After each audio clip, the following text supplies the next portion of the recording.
been writing? No, I just got done spending 6 hours of my life.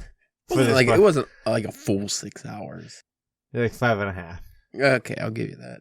Out of 5.5 hours, you couldn't have got any writing done?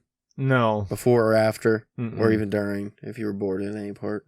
They don't know what we're talking about yet. I don't know I'm going to name the title either. We'll just let them have to wait till they get to the actual episode to find out the topic of the day. Not pornography. Not yet, Caleb. Save it towards the end of the episode. I got some writing done. That's good on your that story you want to submit? Yeah, I've been writing the last couple of days. I was wrong. It wasn't due on the 29th. It's due on the 30th. Huh. Gives me an extra day. There you go. To procrastinate. Yeah. not finish it. Oh, well, I would have started today, but I'll start tomorrow. Yeah.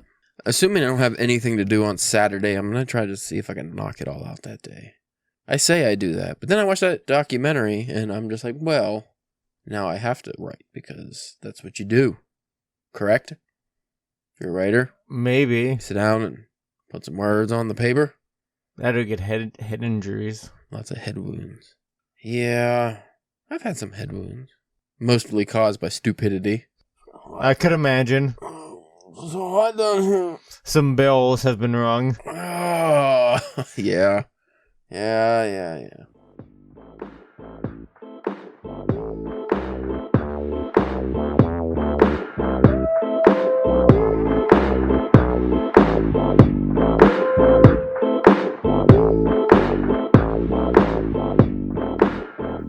Why, how do you do? You are listening to the Drunken Pen Writing Podcast. I said the whole name because this is a highbrow episode of fine literature. The highest of brows. No, I don't think we're actually going to talk about literature very much. Maybe a little bit. Your eyebrows are really high. I don't know if I like it. You look like Jack Nicholson. I don't like it. I am your host, Caleb James. With me today, Spencer, the Cuban coxswain church. So I told you to bring it along. Before you told me I should do Cuba because it goes with the episode, I was going to name you the Swedish Superman. So fucked yourself. Fucked yourself on that one. Maybe another time. Well, I can't now. I already ruined it. So now you'll be like the Swedish something else. Maybe I'll use like a town in Sweden, but I don't think I can pronounce any of them.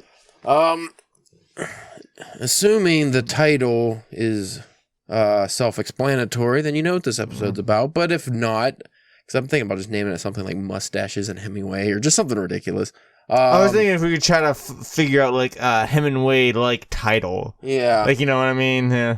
In the classic literature group I'm in, they were for a week talking about the PBS documentary on Ernest Hemingway, done by Ken Burns. I haven't watched too many Ken Burns documentaries, but I think the few I have watched, they were really well done. I mean, if they're anything like this series was, it definitely have the quality and the effort and like, you know, the research. Well, I've watched a few Hemingway like shorter 20-minute documentaries on YouTube, and they definitely, well, besides the quality, like the videos and pictures and stuff in this documentary, I have never seen a lot of them.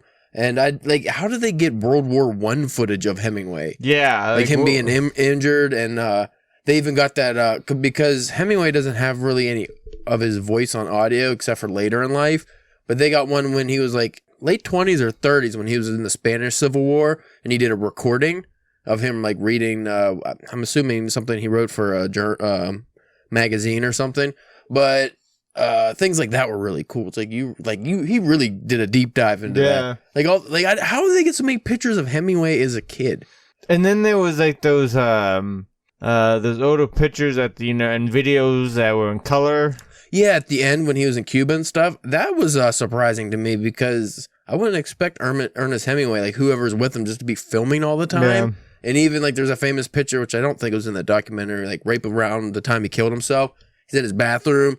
He's like half naked, bald, holding a shotgun. Who took that picture? Like, why? Because he just looks crazy as fuck. It's like, who took that picture? Was it his wife? It had to be. But why? For evidence? Evidence, maybe. I implore any of you, writer or non-writer, even if you don't actually want to like have any interest in reading Hemingway, just the guy's life and just like the way this documentary is done, I highly recommend checking it out.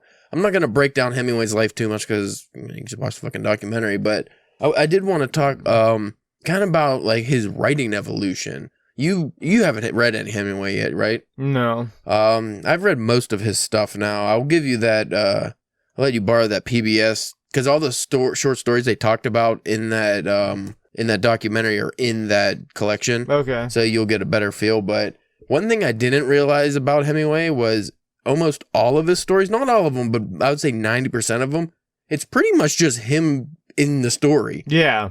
Like there's character traits that are different and stuff, but you could tell even the stories For Whom the Bell Tolls is like, I mean, it's not Hemingway, but you could tell he's had those experiences. It's either stuff that he's been through or people that he's known have been through, then he's using that.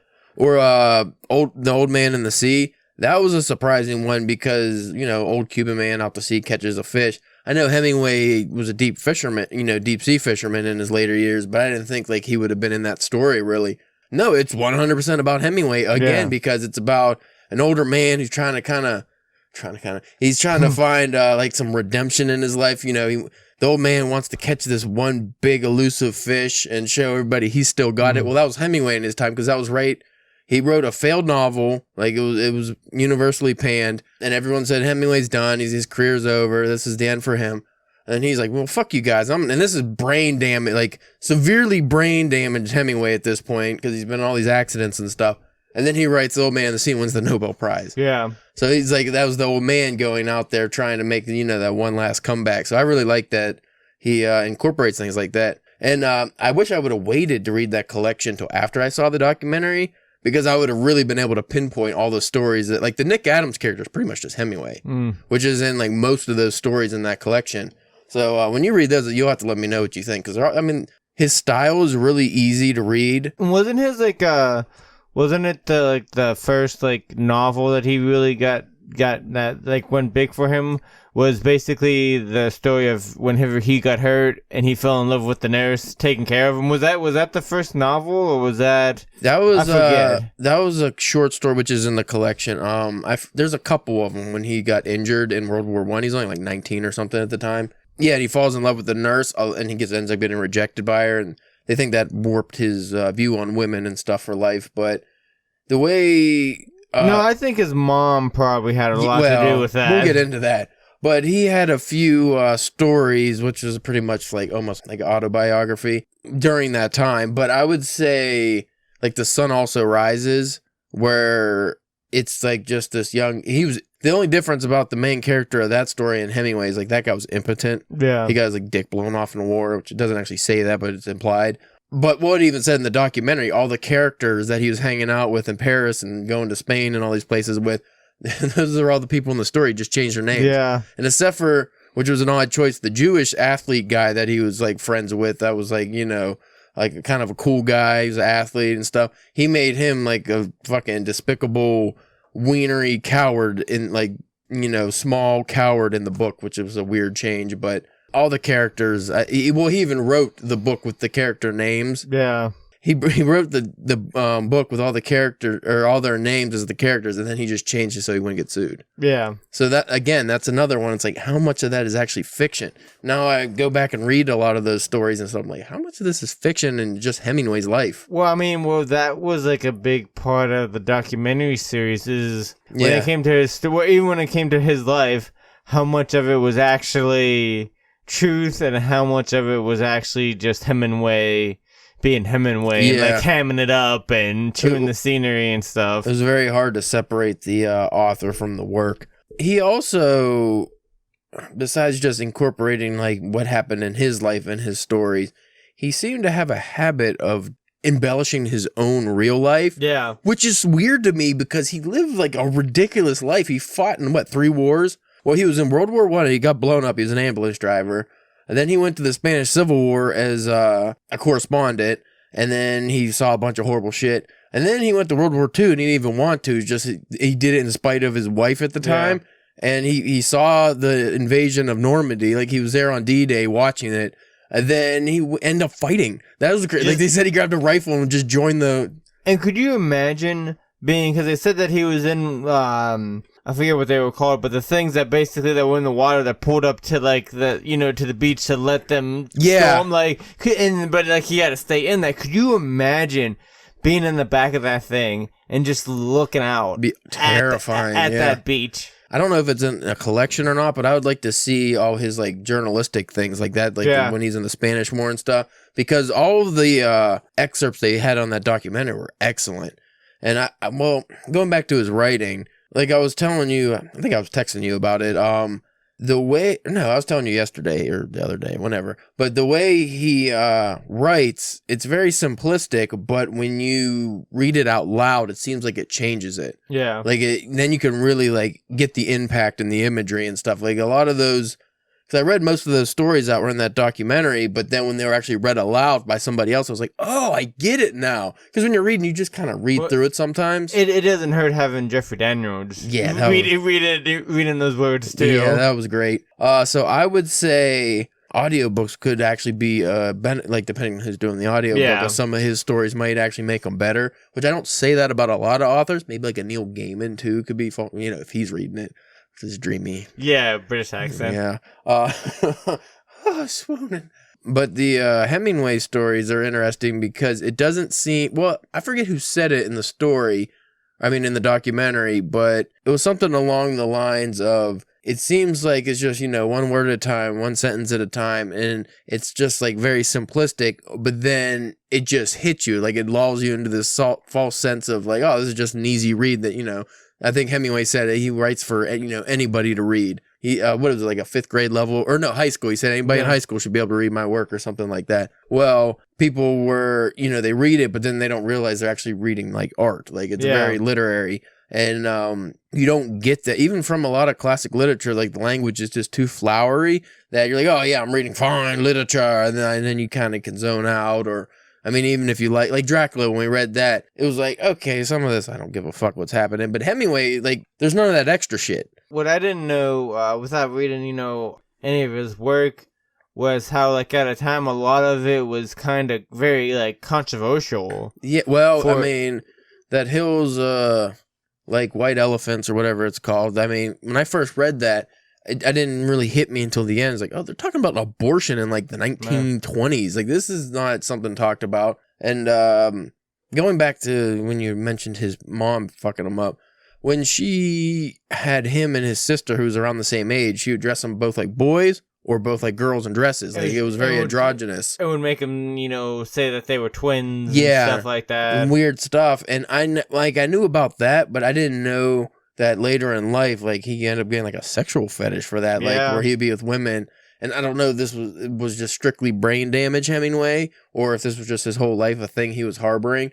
But he would be like, like call me Christine and I'll call you Peter. Like he would play like almost like a lesbian, like because he was still attracted to women. Like, one of his wives she kind of wanted to be like a man, or was very boyish. And well, if you look at all the women that he married, they all kind of had like a boyish look to them. Yeah. They're all very thin, and he would like when they cut their hair short and dye it blonde, and it was kind of strange. And then his own son, was it John, Jack? I forget the youngest one. He ended up becoming like a cross-dresser. And at least from the documentary standpoint, Hemingway didn't seem like he was actually bothered by that, which is weird because, his manly bravado that he always put on. It just seemed like he was mad that the kid got in trouble and stuff. Yeah. But, and, the mom, she died because she got in a fight with Hemingway after the kid got arrested. He was like 17, 18, 19, something. He was young. She ended up having like an aneurysm or something like that. Just some kind of tumor that like exploded. It's like, Jesus, how much stress are you under that happens? But I guess Hemingway was kind of unbearable at times. Again, because of the CTE from all the constant fucking head wounds. Like I knew he had head wounds in his life, but like, goddamn. Yeah. I mean, when he was already damaged in his 40s and almost 50, he got in 2 plane crashes. What, this like one day apart? Yeah. And then the second one, he had to bang his head off against the window to escape. Yeah. Because at that time he was too big, he couldn't fit through the window. Yeah, so he had to bash his head through the window. Like, it was ridiculous. And then they did that interview, because I've seen it online before, where he's talking to that guy, and I think at his home in Cuba. And it was like real weird sound. Like it was really off. But then they actually explained in the documentary he had to read off of cue cards. Yeah, whenever he won the Nobel, because whenever I saw that towards the end of the last one, I was just like, wow. Yeah, but because he was even saying comma and period. Yeah, when he was reading it, he was like, and I am like, very grateful for the award, period. But the way he was talking was very stunted, and it was bizarre. And he'd literally be looking down at the cue cards or off to the side to the cue cards. It was strange. And they did say that he was having trouble, like, slurring his words, and he caused a rain in his ear. He was going deaf at one point. Like, he was having horrible issues from these accidents, and also raging alcoholic. Yeah, and he was an alcoholic his whole life, pretty much. I mean, every single one of his novels, it's nothing but drinking through the whole thing. Like, it's just commonplace. Also, with like the CTE stuff, it was weird because he, at least from what the documentary showed and stuff, he didn't seem like he was a racist guy at all. No, but he would just, like, in the letter, like, a raging, angry letter to, it was like an editor or something wanted to read this army guy's book or something. This guy wrote a book about his leaving the war or something. And Hemingway just was throwing in, like, racial slurs. And the guy was white. It wasn't even about the guy. He just threw in, like, racial slurs and just, like, all this horrible language for no reason. And even, like, the people on the show were just like, why? We don't get it. Again, probably the CTE just fucking with them, making, because they apparently would have these crazy outbursts and, just all these weird things. And the one thing I got from the documentary was his whole image wasn't real. Like, that was just put on. I mean, he was a big game hunter and a fisherman and, all the war stuff. But when it came to, like, the super macho manly guy and, I'll fight you anywhere, like, he was apparently, like, a very soft person, too. And, he just, like, it was almost like it got away from him. Like, he was trying to create this myth, make himself seem cooler than he was, and then it just, blew up, and then that's almost like a Hunter S. Thompson. Yeah. Where, Hunter S. Thompson, he was like a normal guy at one point. He might have did drugs, but then it got away from him, and everyone just saw him as the crazy fucking druggie. That was gonna be one of the points that I brought up. I wanted to see what you thought of, like, they're kind of like the different ends of the coin, kind of. Hunter H. Thompson and Hemingway. Well, Hemingway brought a journalistic style of writing to fiction, and Hunter S. Thompson, because that's what he got to start. Newspapers, which apparently, back in the day, to have a newspaper, all you had to do was put the word "star" in your title, and bam, newspaper. Yeah, and you could just leave high school and just go work for a nice newspaper. Like, he went, like, right from high school with the top newspaper in the country, one of them, like the Kansas Star or whatever it was. So, yeah, he brought, a journalistic style of writing to fiction, whereas Hunter S. Thompson invented the gonzo style, which was he brought, a fiction to journalism. So that was both interesting, I guess. They both kind of changed the landscape of writing in the literary world. Hemingway was, like, completely against the grain, though. Because at the time, who was popular, like Scott Fitzgerald and I think Faulkner was coming out. And like all, pretty difficult reads if you don't read a lot. And then here's Hemingway with just these simple sentences and, just basic paragraph structure. And there's nothing really, you can't really get confused reading a Hemingway book unless you're just not paying attention. Everything is, like, every word has importance and every sentence has meaning. You can't, like, skip it. Like, I've been fucking fake reading now in Moore's Jerusalem. There's just a lot of speed reading and skimming. Yeah, you could just skip pages and you're not really missing much. Versus a Hemingway book, if you skip a page, well, now you don't know what the fuck's happening. Yeah. For the most part. Old Man in the Sea is slightly different. He's more, I would say it is most literary in that book. More of a novella. It's like 150 pages or something, but well, also too, because as we were saying earlier, at that time, I think he had, like, something he was trying to prove. Yeah. He wanted to be like, hey, I still got this. Yeah. But even when they were reading the excerpts from his shitty novel and everyone was making, all those literary snobs on there were fucking making fun of it, I was like, that's fucking really good writing. What are you talking about? Like, maybe the story's goofy and over sentimental and all this, but I felt like the writing was still really good. I don't know about you. You might have known some of them. But me, I don't know if I felt like stupid, but like I just like, because like all the people that they talk to, like I have no idea. I knew John McCain. That was it. He's not a writer though. Yeah, like any of those writers that they talk to and the scholarly people, it's like I can take your word for why you might, have the inside track on. When I was watching that and all those people popped up, like all those writers, which were all old, by the way. There was no young ones, I don't think. Like the youngest one were some of the literary people, but I got the same feeling I do a lot of times in the classic book club where they, if I'm reading through the posts they have, I was like, don't know that writer, never heard of any of these. That's kind of what I got. Like that one Irish woman, I didn't even realize she was Irish for a minute until she talked about being in Ireland. I was like, why is that lady talking funny? Yeah, right. I thought her dentures were falling out because she was saying words like real, like with these. Yeah. And I was like, oh, she must have dentures. But no, she's just Irish. I guess the red hair should have been a giveaway, but. And then like that Spanish speaking guy, I was like, who's this guy? Which was weird because what book was it that he hated? Because some of them were very different. Like everyone said Old Man in the Sea was Hemingway's like greatest masterpiece, almost everyone. But then the Irish lady who was like one of his biggest, they're all like super big Hemingway fans. She really disliked it. Like she didn't like that at all. But either For Whom the Bell Tolls or what was the one? Something Arms? Fuck. The one about the Spanish Civil War. He, the Spanish guy didn't like that because I guess he had more insight into that stuff, and he was, he just pretty much like, that was his worst novel, whereas like John McCain was like, that's his best novel. So that was interesting. Farewell to Arms. I don't know why I forgot that. Did you take anything away about his writing habits that you thought were interesting in that? A lot, like, other than in the beginning, they didn't really talk too much, like, about, like, his writing habits, other than just, like, he would try to, like, sit down and do it, but, like, I don't really remember them too much going into... Well, especially later in his life when he was living in Cuba, he would wake up really early, and he would write until lunchtime, and then he'd just be hammered drunk for the rest of the day. Like, Patrick Hemingway, his middle son...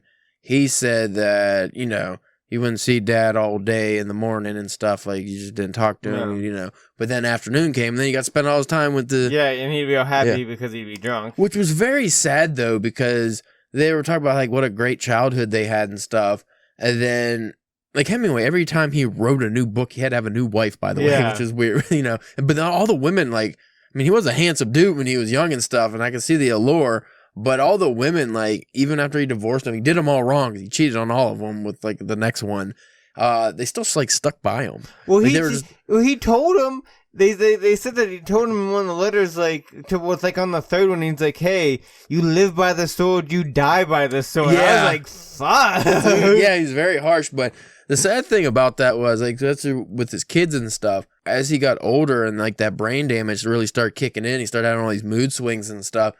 It was just like, you just see his whole family life deteriorating. Like, he was just... Now, how much do you think any of that writing... Because, like, granted, like, he was already, like, getting a decent start writing before he went to the war. But wait, didn't he get a head injury before he even went to the war? Did he get, like, injured when he was a kid or something? I can't remember. I want to say he did. I forget. There were so many head injuries, like...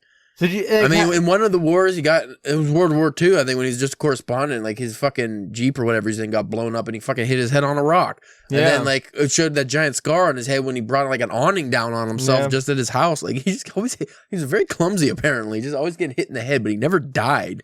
So how much do you think any of that played a factor in, like, how he wrote? Like, do you think if maybe without all those head injuries, do you think he would be able to better or worse writer? I mean, obviously, I think maybe better because he probably would have been able to go longer. Honestly, I think the even more than the head injuries, the alcohol probably had more of an effect on his writing. Obviously, the head injuries don't help because he would say, like, when he, after one of those concussions, he just, like, couldn't remember words and a short-term memory. Well, like, he was getting electroshock therapy for the depression he was in.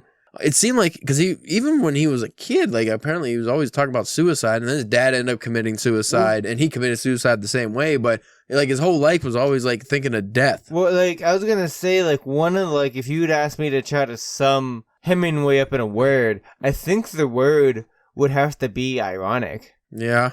Just because, like, if you, just of, like how the mirroring of his life to, like, his actual life to his his public life to because like whenever his father committed suicide, he talked about like how weak his father was, and like how you brought up earlier about that Arthur's book that he wanted him to read to check out, and he even said he seems like a guy that would commit suicide, and just like and all he had like stuff. A real love-hate relationship with suicide. Like, you saw you're like super weak if you commit suicide, but then at the same time you wanted it.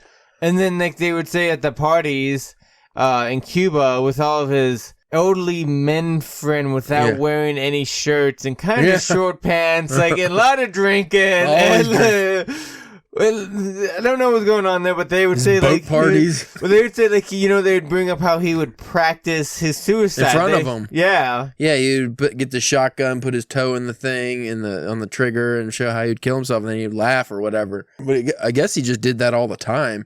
Hemingway is just very strange in that he was one of those guys that seemed like his whole life he was just chasing death. But in doing so, he ended up living like one of the most incredible lives. Like, he lived more than most people ever will. Even just any 10-year period in his life, honestly. I mean, he's fucking safari hunting, and he was in 3 wars. Like, who the fuck is in World War One? Yeah. What do they call that? The Great War, the War of All Wars. And then the worst one came in World War II, and he was in that, and he just went there for funsies. Like, what the fuck, dude? Because he wasn't supposed to do any of that stuff in World War II. He was just supposed to be a correspondent. And he was just like, fuck.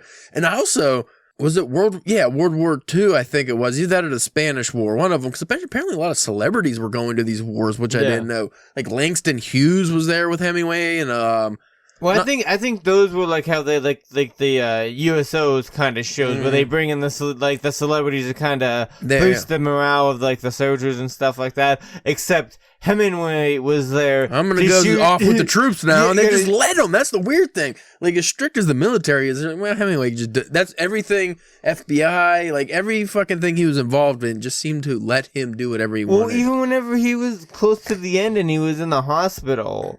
With the doctors, he would go play golf with them or hunt with them. Shooting, like, what the why? He'll drink wine with them when like he's super depressed and wanting to kill himself, and he's being treated for depression. The one thing they didn't have in that documentary that would be really interested in, because they talked about him being super paranoid about the FBI in his later years. I don't know why, but they glossed over it. Because after Hemingway killed himself, the main thinking is because he was, in fear of the FBI, was tracking him and bugging him and all this shit.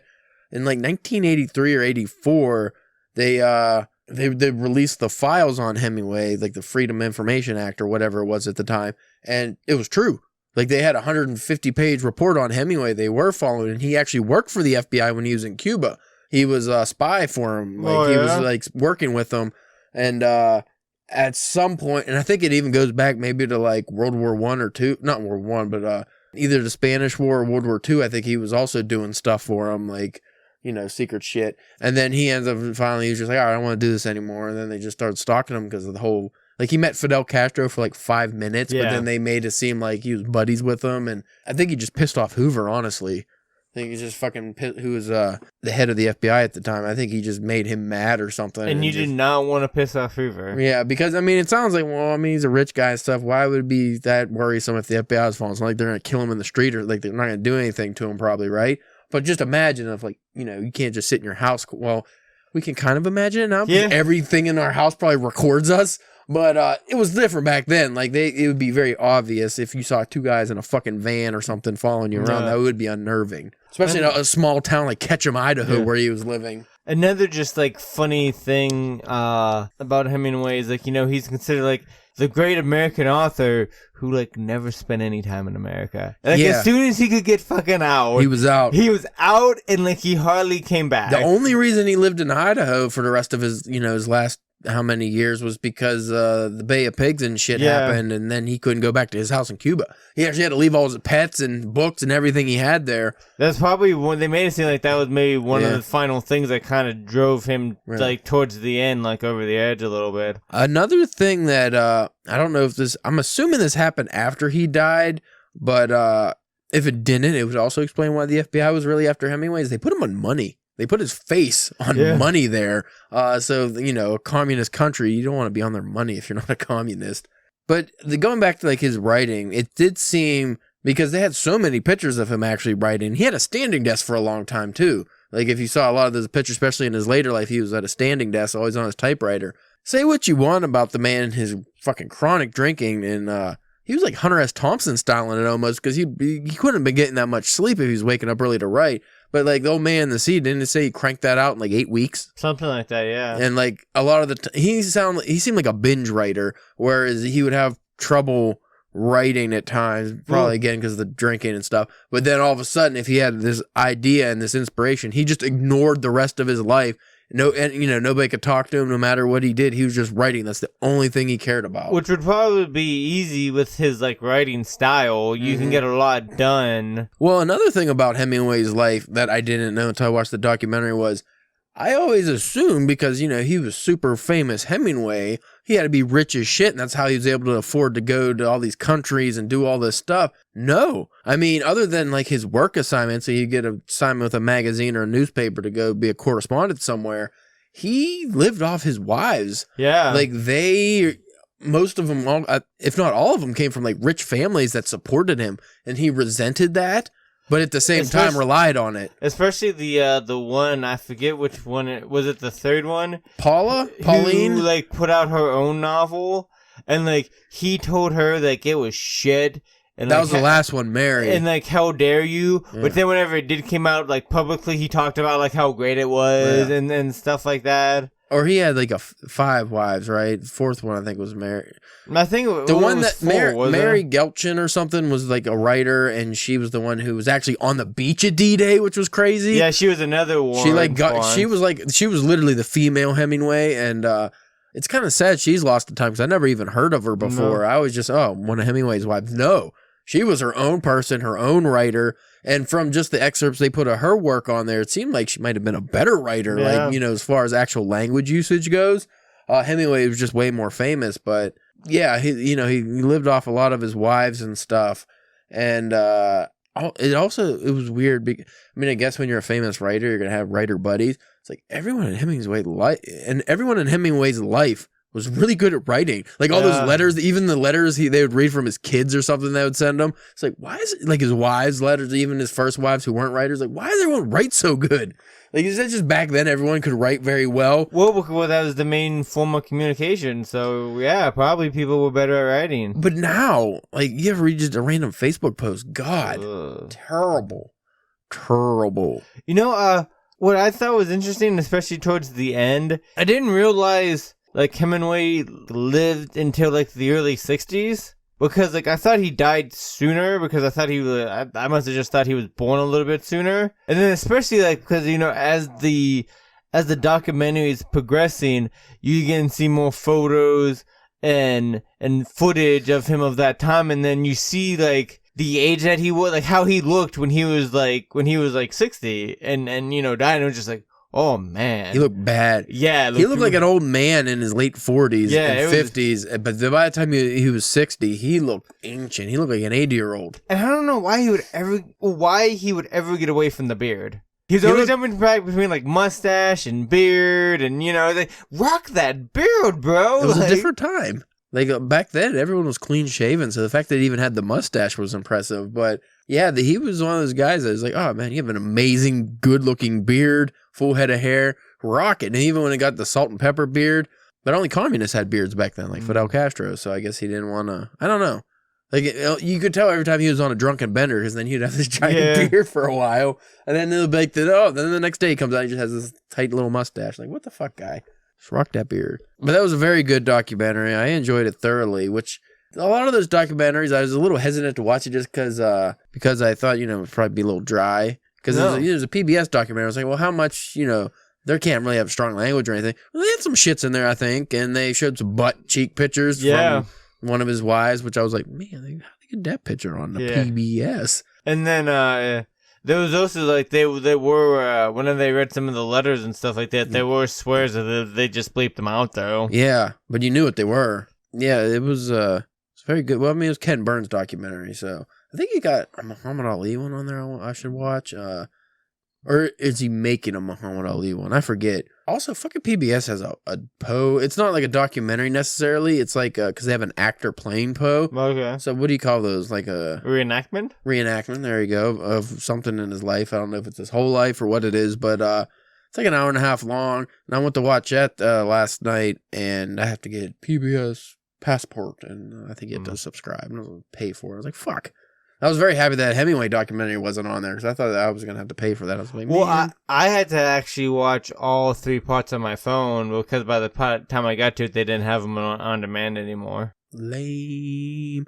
Well, I told my sister to watch it, and I said, you better get that PBS app quick and watch it before they make it, because I'm sure they're going to put it on the Passport. Yeah. Then you'll have to pay for it.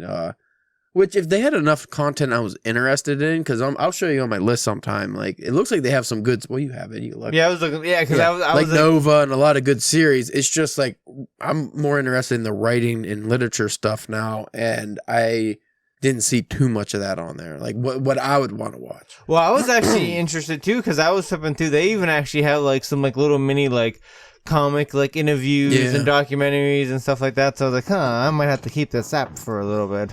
Yeah, I must have been really slacking because I thought PBS was just still all like Mr. Rogers and Arthur reruns. I didn't know they were, hitting the game so hard. But I'll have to check out some stuff. So donate money to your local PBS. Yes. What does that stand for? Penis bullshits. Yes. No, that can't be right. Public Broadcast System? Station? Sounds right. What'd you say? Station? Oh, I thought you said facial. Could be Public Broadcast Station. I don't know why it sounded like that. I'll have to hit the playback. Like, no, he definitely said facial. He's fucking with me. So, I think that sums everything up. I mean, he lived a ridiculous life, so... Without getting into even more further detail of things, and that's just stuff, if you're that interested, you should just check out the documentary. Yeah. They do a fine, better job of... Obviously. Well, the first episode's his childhood, and then, like... The beginning of him writing and stuff. Yeah, how he got into writing, and his whole experience with the Lost Generation in Paris, which is James Joyce, Gertrude Stein, Ezra Pound, all those fucking famous people. The second episode is, like... That's like dealing with Spanish War, I think, World War II, everything up till like pretty much like Cuba when he started having like real bad brain problems. And then the third episode's the end of his life, and all are very good. You don't even have to watch all of them. If you just watch any one of them, you would get like a lot of information from it. That'd be cool. But I highly recommend, because when I saw the time on, I was like, I don't know if I want to get into these. But I was like, you know what? I'll just watch the first one, see how it is. And it's like, okay, I guess I got to watch them all now. Very well done. The quick question before we wrap up and we get out of here. Knowing the whole story and how it all ended for Mr. Hemingway and all that, if you had the opportunity to go and get the Switch and have the Hemingway experience, no, you wouldn't. Not you got to write all those good books. Not and stories. At all. Like all the death that man saw. Like World War I, everyone's exploded. But maybe that's what you got to go through to, be a good writer. Maybe well, even when he was living in Key West, Florida, like they sent all those homeless vets down there because they wanted to revamp Key West. Like the government, I think was it Roosevelt or Truman, whoever was the fucking president at the time that happened. The government sent like 200 homeless vets down there to fucking build shit or whatever. Then they had like the worst hurricane of fucking Florida history at the time, and then it showed, like, because that's one thing about this PBS documentary. It shows the pictures of bodies and stuff. Yeah. And Hemingway actually went and I'll say this about him. He always jumped into help for shit. Like, he was a very torn man because as selfish as he was always helping people and stuff too. But it was people who helped him he shit on the most, which is weird. Well, I think the only reason he helped, I think... Make himself look good? Make himself look good, get people talking about him, about how great he was. He wrote that letter... or whatever for the magazine or newspaper, whatever it was, about what happened in Florida, the hurricane, and what the government did, and all those dead people. And the way he described everything, you're like, oh God! And because he was there, you're talking about their swollen tongues and all these bodies together. It's really brutal. So I would not want to see any of that stuff. Like that would be horrible. That's probably why he drank so much. Like you can't have that much trauma in your life and just be fine. And then obviously the brain damage and stuff. And also, I like having my phone and computer. I don't want to write on a old typewriter anymore, and I don't want to have... What about if it's the Hemingway equipment of today? Like, you have the... I bet the drinks back then weren't that good either. They're probably so strong.